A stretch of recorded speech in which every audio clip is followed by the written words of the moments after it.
ਤੁਸੀਂ ਸੁਣ ਰਹੇ ਹੋ ਡਾਕਟਰ ਦਲਜੀਤ ਸਿੰਘ ਦੀ ਕਿਤਾਬ ਦੂਜਾ ਪਾਸਾ। ਅੱਜ 16ਵੇਂ ਭਾਗ ਵਿੱਚ ਸੁਣੋ ਅਲ-ਕਾਇਦਾ ਅਤੇ ਤਾਲਿਬਾਨੀ ਖੰਜਰ।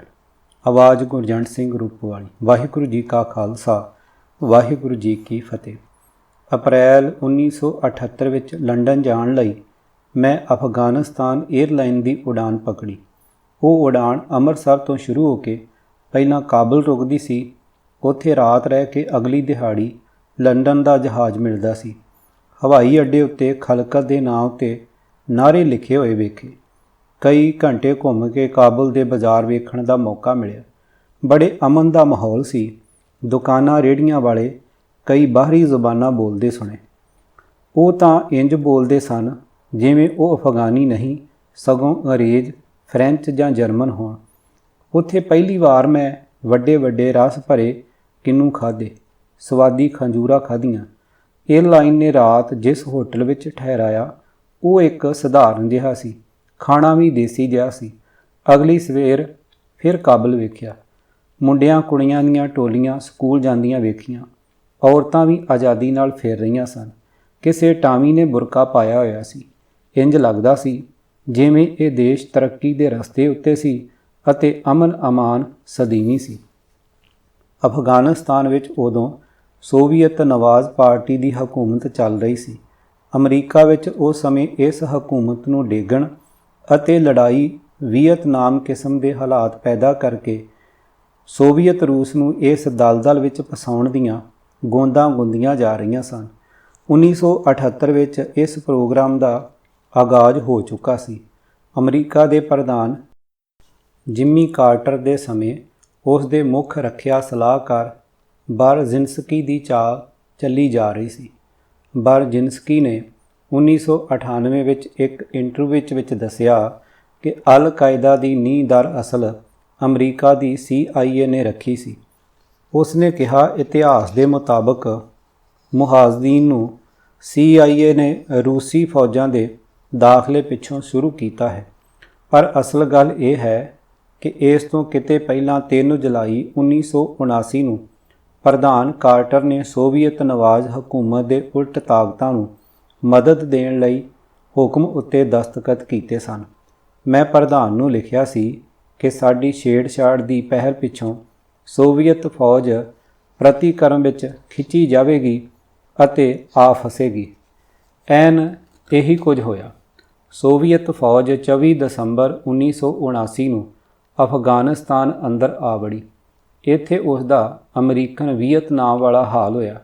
ਪੂਰੇ 10 ਸਾਲਾਂ ਦੀ ਜੰਗ ਵਿੱਚ ਸੋਵੀਅਤ ਸੰਘ ਆਪੇ ਖੋਖਲਾ ਹੋ ਕੇ ਟੁੱਟ ਗਿਆ। ਬਰਜ਼ਿੰਸਕੀ ਦੇ ਕਹਿਣ ਮੁਤਾਬਕ ਇਸਲਾਮੀ ਖਾੜਕੂ ਜਾਲ CIA ਦੀ ਦੇਣ ਹੈ। ਨਾਸਤਕ ਸੋਵੀਅਤ ਸੰਘ ਦੇ ਖਿਲਾਫ ਇਸਲਾਮੀ ਜਹਾਦ CIA ਦਾ ਇੱਕ ਨਵਾਂ ਰੁਖ ਬਦਲੂ ਖੁਫੀਆ ਹਥਿਆਰ ਸੀ। ਇਸ ਦੀ ਮਾਲੀ ਮਦਦ ਲਈ ਅਮਰੀਕਾ ਅਤੇ ਸਾਊਦੀ ਅਰਬ ਅੱਗੇ ਆਏ। ਇਸ ਤੋਂ ਇਲਾਵਾ ਬੇਅੰਤ ਮਾਇਆ ਅਫੀਮ ਅਤੇ ਹੈਰੋਇਨ ਦੀ ਵਿਕਰੀ ਤੋਂ ਪੈਦਾ ਕੀਤੀ ਗਈ। ਨੋਟ ਅੱਜ ਕੱਲ੍ਹ ਅਮਰੀਕਨ ਨਜ਼ਰਸਾਨੀ ਹੇਠਾਂ 300-400 ਬਿਲੀਅਨ ਡਾਲਰ ਦੇ ਮੁੱਲ ਦੀ ਹੈਰੋਇਨ ਹਰ ਸਾਲ ਤਿਆਰ ਹੋ ਰਹੀ ਹੈ। ਉਸ ਦਾ ਕੁਝ ਸ਼ਾਇਦ ਕਾਫੀ ਹਿੱਸਾ ਪਾਕਿਸਤਾਨ ਅਤੇ ਭਾਰਤ ਦੀ ਜਵਾਨੀ ਅਤੇ ਅਰਥਚਾਰੇ ਨੂੰ ਅਰੋਲ ਰਿਹਾ ਹੈ। CIA ਨੇ ਪਾਕਿਸਤਾਨ ਦੀ ISI ਨੂੰ ਮੁਜਾਹਿਦੀਨ ਦੀ ਸਿਖਲਾਈ ਲਈ ਵਿਚੋਲੇ ਦੇ ਰੂਪ ਵਿੱਚ ਵਰਤਿਆ। ਗੁਰੀਲਾ ਜੰਗ ਦੀ ਸਿਖਲਾਈ ਨੂੰ ਇਸਲਾਮੀ ਤਾਲੀਮ ਨਾਲ ਜੋੜ ਦਿੱਤਾ ਗਿਆ। ਪਾਕਿਸਤਾਨ ਦੇ ਅੰਦਰ ਸਾਊਦੀ ਪੈਸੇ ਨਾਲ ਹਜ਼ਾਰਾਂ ਹੀ ਮਦਰਸੇ ਭਾਵ ਇਸਲਾਮੀ ਸਕੂਲ ਖੜ੍ਹੇ ਕੀਤੇ ਗਏ। ਅਮਰੀਕਾ ਅਤੇ ਪਾਕਿਸਤਾਨੀ ਪ੍ਰਧਾਨ ਜ਼ਿਆ ਉਲ ਹੱਕ ਦੇ ਇਸ਼ਾਰੇ ਉੱਤੇ ਇਹਨਾਂ ਸਕੂਲਾਂ ਅੰਦਰ ਤਾਲਿਬਾਨ ਨਾਂ ਦੇ ਜਰਮ ਖਾੜਕੂ ਪੈਦਾ ਹੋਣੇ ਸ਼ੁਰੂ ਹੋਏ। ਹੁਣ ਤਾਂ ਤੁਹਾਨੂੰ ਸਮਝ ਆ ਗਈ ਹੋਵੇਗੀ ਕਿ ਅਲ-ਕਾਇਦਾ ਅਤੇ ਤਾਲਿਬਾਨ ਦੀ ਮਾਂ ਅਮਰੀਕਨ CIA ਅਤੇ ਪਾਲਣ ਵਾਲੀ ਜ਼ਰ ਖਰੀਦਦਾਈ ਪਾਕਿਸਤਾਨ ਦੀ ISI ਸੀ। ਨਿਸ਼ਾਨਾ ਇੱਕ ਸੀ, ਸੋਵੀਅਤ ਰੂਸ ਦੇ ਪੈਰ ਉਖਾੜ ਕੇ ਅਫਗਾਨਿਸਤਾਨ ਅੰਦਰੋਂ ਕੱਢਣਾ। ਇਸ ਕੰਮ ਲਈ ਬੇਅੰਤ ਹਥਿਆਰ ਪਾਕਿਸਤਾਨ ਦੇ ਰਸਤੇ ਪਹੁੰਚਾਏ ਗਏ। ਇਕੱਲੇ 1987 ਵਿੱਚ 65 ਲੱਖ ਟਨ ਹਥਿਆਰ ਭੇਜੇ ਗਏ। ਮਾਰਚ 1979 ਨੂੰ ਮੈਂ ਅੱਖਾਂ ਦੀ ਏਸ਼ੀਆ ਪੈਸੀਫਿਕ ਸੰਸਥਾ ਦੀ ਮੀਟਿੰਗ ਉੱਤੇ ਕਰਾਚੀ ਪਾਕਿਸਤਾਨ ਗਿਆ। ਉਸ ਦੇ ਉਦਘਾਟਨ 'ਤੇ ਆਏ ਪ੍ਰਧਾਨ ਜ਼ਿਆ ਉਲ ਹੱਕ ਮੈਨੂੰ ਬੜੀ ਗਰਮਜੋਸ਼ੀ ਨਾਲ ਮਿਲੇ ਅਤੇ ਗੋਰੇ ਡੈਲੀਗੇਟਾਂ ਦੇ ਸਾਹਮਣੇ ਮੇਰੇ ਨਾਲ ਪੰਜਾਬੀ ਵਿੱਚ ਗੱਲਾਂ ਕੀਤੀਆਂ, ਸਧਾਰਨ ਹਾਲ ਚਾਲ ਦੀਆਂ। ਕੀ ਉਸ ਵਕਤ ਉਹ ਬੇਖਬਰ ਸੀ ਕਿ ਅਮਰੀਕਾ ਕੀ ਚਾਲਾਂ ਸੋਚ ਰਿਹਾ ਹੈ? ਕਦੇ ਹੋ ਨਹੀਂ ਸਕਦਾ ਕਿ ਜ਼ਿਆ ਨੂੰ ਪਤਾ ਨਾ ਹੋਵੇ ਕਿ ਕਿਹੜੀ ਅਮਰੀਕੀ ਸੇਵਾ ਲਈ ਉਹ ਪ੍ਰਧਾਨ ਥਾਪਿਆ ਗਿਆ ਹੈ।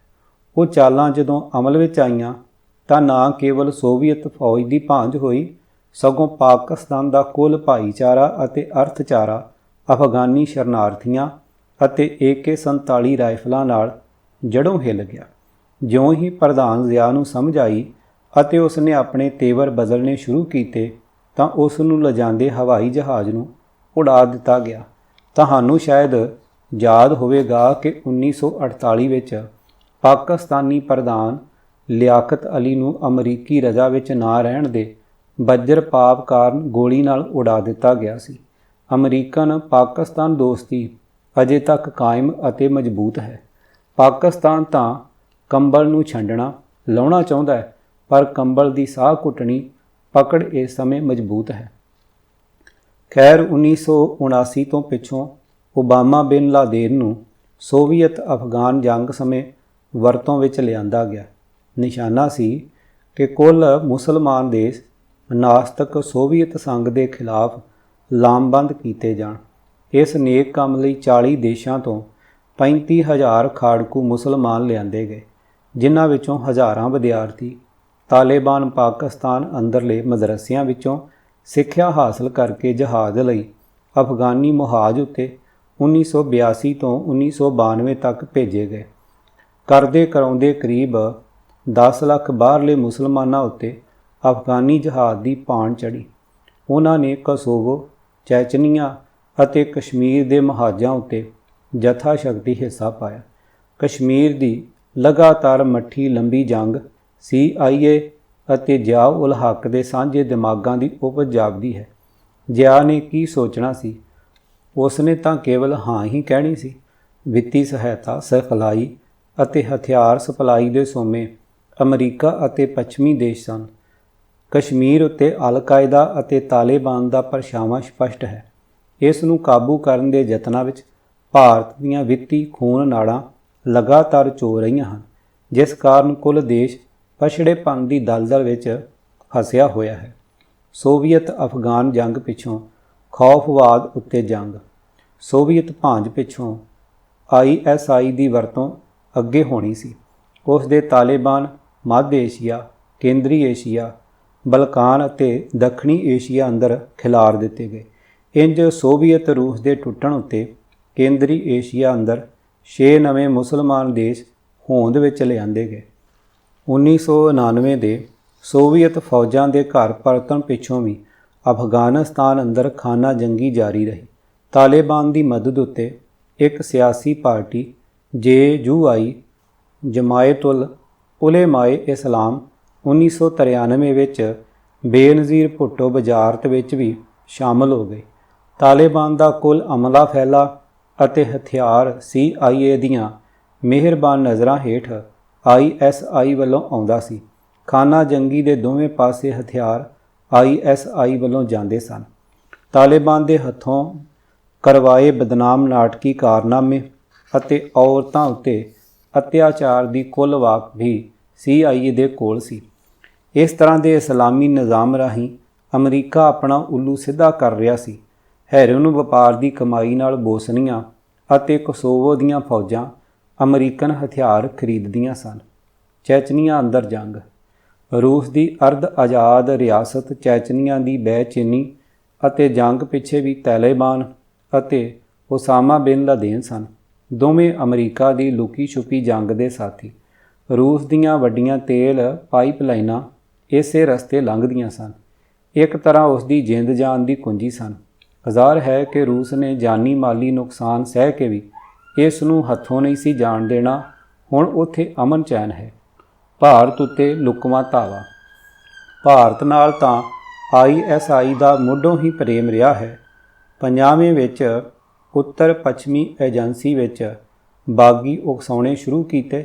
ਫਿਰ 60ਵੇਂ ਵਿੱਚ ਲੰਡਨ ਦੇ ਚਰਨ ਸਿੰਘ ਪੰਛੀ ਦੇ ਸਿੱਖ ਰਾਜ ਦੇ ਖਿਆਲਾਂ ਨੂੰ ਵਧਾਉਂਦੇ ਜਗਜੀਤ ਸਿੰਘ ਚੌਹਾਨ ਦੀ ਖਾਲਿਸਤਾਨ ਲਹਿਰ ਅਤੇ ਅਮਰੀਕਾ ਕੈਨੇਡਾ ਅੰਦਰ ਅਤੇ ਯੂਰਪ ਅੰਦਰੋਂ ਸਿੱਖ ਮੂਲ ਵੱਲੋਂ ਵੱਖਰੇ ਦੇਸ਼ ਦੇ ਰੌਲੇ ਨੂੰ ਮਦਦ ਦਿੱਤੀ।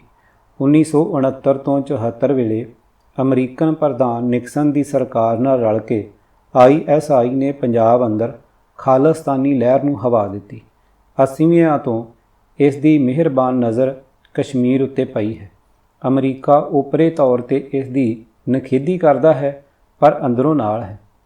ਨਾਲ ਤਾਂ 1948 ਤੋਂ ਹੀ ਹੈ, ਜਦੋਂ ਇਸ ਨੇ ਪਾਕਿਸਤਾਨ ਨੂੰ ਪੂਰਾ ਕਸ਼ਮੀਰ ਲੈ ਕੇ ਦੇਣ ਦਾ ਵਾਅਦਾ ਕੀਤਾ ਸੀ। ਅਮਰੀਕਾ ਦੀ ਸਰਕਾਰੀ ਬਾਹਰੀ ਰਿਸ਼ਤਾ committee council for foreign relation ਅਨੁਸਾਰ ISI ਨੇ ਕਸ਼ਮੀਰੀ ਲਸ਼ਕਰ ਤੋਇਬਾ ਅਤੇ ਜੈਸ਼-ਏ ਮੁਹੰਮਦ ਲੜਾਕੂਆਂ ਨੂੰ ਹਰ ਸੰਭਵ ਢੰਗ ਨਾਲ ਸਿਖਲਾਈ ਸਪਲਾਈ ਅਤੇ ਸਰਹੱਦ ਆਰ-ਪਾਰ ਲੰਘਾਈ ਲਈ ਕੁੱਲ ਮਦਦ ਕਰਨੀ ਹੈ। ਤਾਂ ਵੀ ਅਮਰੀਕਾ ਨੇ ਰਤਾ-ਮਾਸਾ ਬੁੱਲ ਸੇਵਾ ਤੋਂ ਵੱਧ ਕੇ ਉਸ ਨੂੰ ਰੋਕਣ ਦਾ ਨਾਮ ਮਾਤਰ ਵੀ ਯਤਨ ਨਹੀਂ ਕੀਤਾ। 1999 ਵਿੱਚ ਪਾਕਿਸਤਾਨ ਅੰਦਰ 2 ਸ਼ਖਸ ਰਾਜ ਕਰਦੇ ਸਨ, ਸਰਕਾਰ ਉੱਤੇ ਨਵਾਜ਼ ਸ਼ਰੀਫ ਅਤੇ ISI ਉੱਤੇ ਪਰਵੇਜ਼ ਮੁਸ਼ੱਰਫ। ਕਾਰਗਿਲ ਉੱਤੇ ਹਮਲੇ ਦੀ ਤਿਆਰੀ ਦਿਨਾਂ ਦੀ ਨਹੀਂ, ਬਲਕਿ ਸਾਲ ਜਾਂ ਸਾਲਾਂ ਦੀ ਸੀ। ISI ਅਤਿਅੰਤ ਸਰਦੀ ਵਾਲੇ ਇਲਾਕੇ, ਗਰਮੀ ਅੰਦਰ ਜੱਖ ਠੰਡੇ ਅਤੇ ਸਰਦੀਆਂ ਅੰਦਰ -48 ਡਿਗਰੀ ਤਾਪਮਾਨ ਅੰਦਰ ਇਹ ਤਿਆਰੀ CIA ਦੀ ਸਪਲਾਈ ਅਤੇ ਸਿਖਲਾਈ ਬਿਨਾਂ ਨਹੀਂ ਸੀ ਕਰ ਸਕਦੀ। ਫੌਜੀ ਨਿਰੇ ਪੁਰੇ ਲਿਆ ਕੇ ਖੜੇ ਨਹੀਂ ਸਨ ਕਰਨੇ ਹੁੰਦੇ। ਉਹਨਾਂ ਨੂੰ ਜਿਉਂਦੇ ਰੱਖਣ ਅਤੇ ਲੜਾਈ ਲਈ ਫਿੱਟ ਰੱਖਣ, ਉਹਨਾਂ ਲਈ ਖਾਣ ਪੀਣ ਵਰਤਣ ਅਤੇ ਲੜਨ ਲਈ ਸਭ ਕੁਝ ਖਾਸ ਅਤੇ ਅਨੋਖਾ ਚਾਹੀਦਾ ਹੈ। ਪਾਕਿਸਤਾਨ ਦੀ ਘਰੇਲੂ ਟੈਕਨੋਲੋਜੀ ਕੋਲ ਇੰਨਾ ਦਮ ਨਹੀਂ ਸੀ, ਨਾ ਹੀ ਵਿਸ਼ਵ ਮੰਡੀ ਅੰਦਰੋਂ ਲੁਕ ਛੁਪ ਕੇ ਖਰੀਦਣ ਦੀ ਸ਼ਕਤੀ। ਮੁੱਕਦੀ ਗੱਲ ਹੈ ਕਿ CIA ਦੇ ਕੁਛੜ ਚੁੱਕੇ ਅਤੇ ਦੁੱਧ ਪਿਆਏ ISI ਦਾ ਕਾਰਗਿਲ ਉੱਤੇ ਹਮਲਾ ਇਹ ਦੱਸਦਾ ਹੈ ਕਿ ਅਮਰੀਕਾ ਦੀ ਭੈਵਾਦ ਉੱਤੇ ਜੰਗ ਦੀ ਮਾਰ ਸਭ ਪਾਸੇ ਹੈ। ਅਮਰੀਕਨ CIA ਦਾ ਨਾ ਕੋਈ ਦੋਸਤ ਹੈ, ਨਾ ਕੋਈ ਖਾਸ ਦੁਸ਼ਮਣ। ਇਸ ਨੇ ਸਭ ਨੂੰ ਰੌਂਦ ਦੇਣਾ ਹੈ, ਭਾਵੇਂ ਉਹ ਰੂਸ ਹੋਵੇ ਤੇ ਭਾਵੇਂ ਇਹ ਹੋਵੇ ਇਰਾਕ, ਅਫਗਾਨਿਸਤਾਨ, ਪਾਕਿਸਤਾਨ ਜਾਂ ਭਾਰਤ। ਇਸ ਦੀ ਜੰਗ ਦੀ ਕੋਈ ਮਿਥੀ ਹੋਈ ਸਰਹੱਦ ਨਹੀਂ ਹੈ। ਇਲਾਕਿਆਂ ਉੱਤੇ ਸਰਹੱਦਾਂ ਉਲੰਘਦਿਆਂ ਅਗਲੇਰੀਆਂ ਫੌਜੀ ਕਾਰਵਾਈਆਂ ਦੇ ਚੱਕਰ ਹਨ। ਪਾਠਕ ਜੀ, ਸਪਸ਼ਟ ਰੂਪ ਵਿੱਚ ਸਮਝਣ ਦੀ ਲੋੜ ਹੈ ਕਿ CIA ਨੇ ISI ਦੇ ਉਸ ਖੰਜਰ ਨੂੰ ਮੁੱਠੇ ਉੱਤੋਂ ਫੜਿਆ ਹੈ ਜਿਸ ਦੀ ਧਾਰ ਅਤੇ ਨੋਕ ਉੱਤੇ ਅਲ-ਕਾਇਦਾ ਅਤੇ ਤਾਲਿਬਾਨ ਆਦਿ ਦੀ ਪਾਨ ਚੜ੍ਹੀ ਹੋਈ ਹੈ। ISI ਅਮਰੀਕਨ CIA ਦਾ ਪਾਲਤੂ ਬਿੱਲਾ ਹੈ, ਜਿਸ ਦੀ ਕੁੱਲ ਤਨਖਾਹ ਅਤੇ ਖਰਚਾ ਬੇਹਿਸਾਬ ਨਵੇਂ ਨਕੋਰ ਡਾਲਰਾਂ ਰਾਹੀਂ ਹੁੰਦਾ ਹੈ।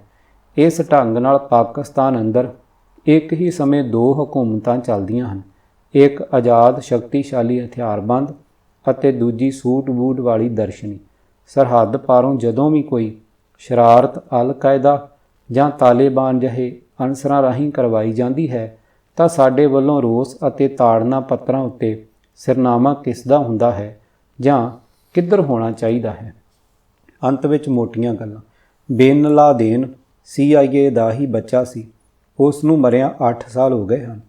ਅਲ-ਕਾਇਦਾ ਅਤੇ ਤਾਲਿਬਾਨ ਅਮਰੀਕਾ ਦੇ ਆਪਣੇ ਭੂਤਨੇ ਹਥਿਆਰ ਹਨ, ਜਿਨ੍ਹਾਂ ਨੂੰ ਵਰਤ ਕੇ ਉਹ ਕਿਸੇ ਵੀ ਸਰਹੱਦ ਨੂੰ ਪਾਰ ਕਰਨ ਦਾ ਬਹਾਨਾ ਲੱਭ ਲੈਂਦਾ ਹੈ।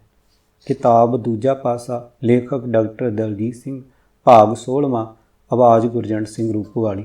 ਵਾਹਿਗੁਰੂ ਜੀ ਕਾ ਖਾਲਸਾ, ਵਾਹਿਗੁਰੂ ਜੀ ਕੀ ਫਤਿਹ।